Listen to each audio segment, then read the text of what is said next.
What's up mga master? Nandito na naman po kami sa Porac, Pampanga, no? Check upin natin ito yung kinapitan natin ng compressor. May alarm daw. Hindi raw uminto raw yung unit.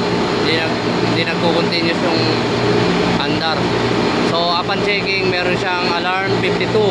Alarm 52 is alarm blissful. So buburahin natin yung alarma niya para mag-continuous yung operation niya. So ayan, si Master Raymond, Master Nelson, ato si Engineer Rickson, engineer dito. Boss, ano nangyari dyan?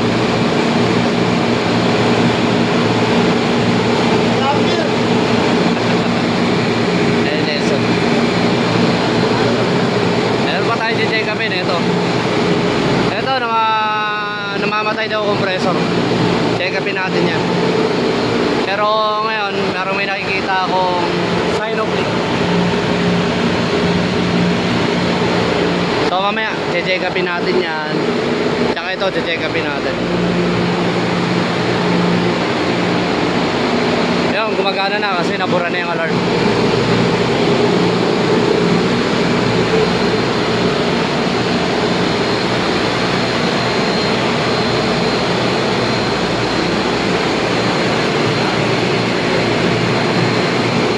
Nag-check sila, oh.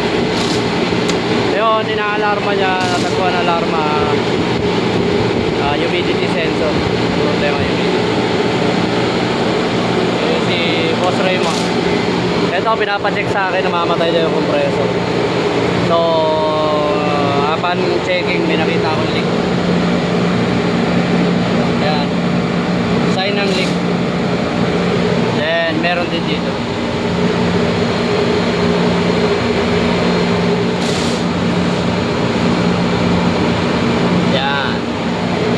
Set up. So sa ngayon check upin natin yung amperahe niya at saka yung karga, kasi tingin ko kaya namamatay yung compressor, walang karga. Tingnan natin yung operation, tapusin natin yung sequence, pakita ko sa inyo mamaya. Yun, ito na, normal operation na siya. Magana na yung evaporator high niya, amperahe niya 1.7. Natin kung ano yung magiging total ampere niya pag gumana na yung compressor. Repair number 13 to.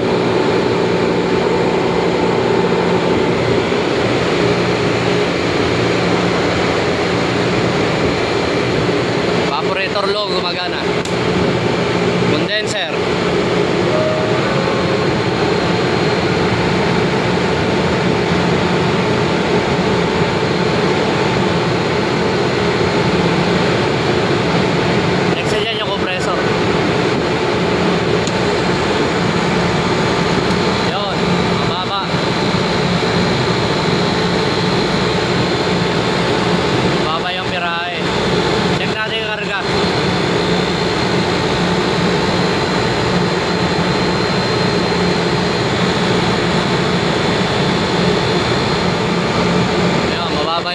Negative 0.7, ibig sabihin walang karga to.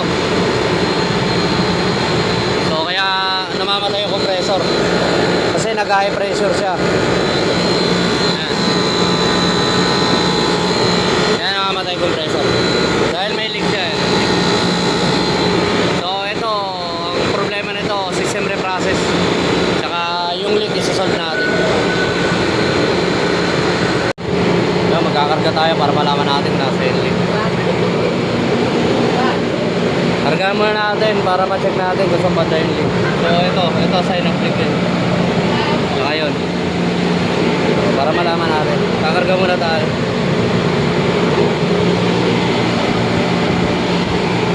Ayun, may nakita tayong leak sa mismong discharge valve. Ano tawag dyan, boss? Bawso lang container. Stop. Nasa pinaka-charging port niya. Discharge cord. Ikot.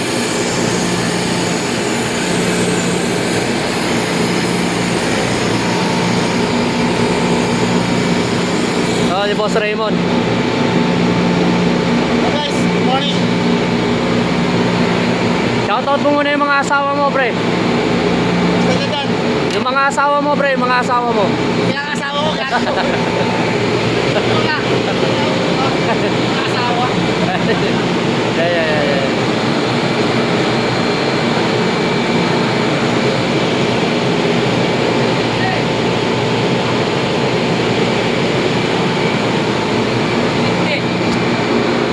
Diba pwede mo?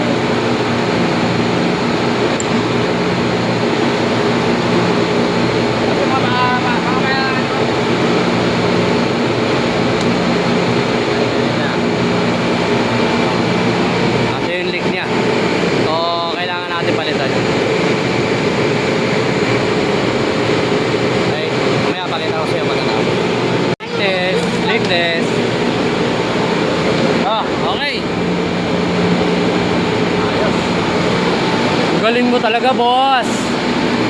Buti lang may tagagamit tayo ng O-ring. Oh, saan nangyari dyan, boss? Parado, ilong! Nakay ko langot, okay na. Ba't naka-one-gun ka pa? Oo. Talikod. Oh, one-gun Pilipinas pala ito si Bossing. Oh. Kamustahin mo yung mga asawa mo, boss? Isa lang ang asawa ko, walang mga. Ayoko lang magkwento talaga. Okay na yung unit natin. So, i-re-repress na ito, vacuumin na lang, tapos kakargahan. Yun, okay na rin yun. So, dalawa na natapos sa atin ngayon. 2 down. Ito naging problema, oh. Yung o-ring niya sa loob, Bakit ka lang niya, pre? gastado na. Bakit? Ano lang, naman. Guys, charging na tayo, no? Tapos lang mag-vacuum, charging na. Liquid charging natin. Papaliwanag sa atin ni Boss Raymond. Saan nagcha-charge, boss? Dito sa line ng build ng dryer, liquid line. Discharge line nagcha-charge. Discharge Ba't ganon? Basta discharge. Hindi mo na lang eh. Yan. Sipa ko lang. Mamaya, under na yan. Stop na natin. I-edit mo yun ah. Hindi ko alam ah. Batiin mo muna yung mga asawa mo, boss. Wala akong mga asawa, isa lang ang asawa ko. Naka, eh. Pag may camera talaga, ang bait eh.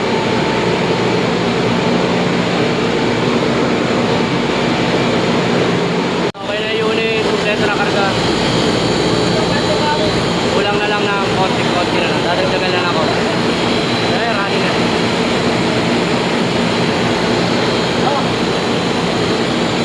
Ayan.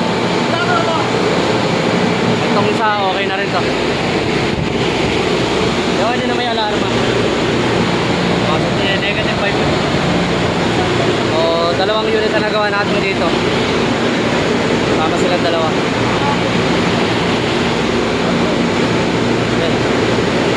Ayan, dalawang senior technician ko sa company. Parehas magaling yan.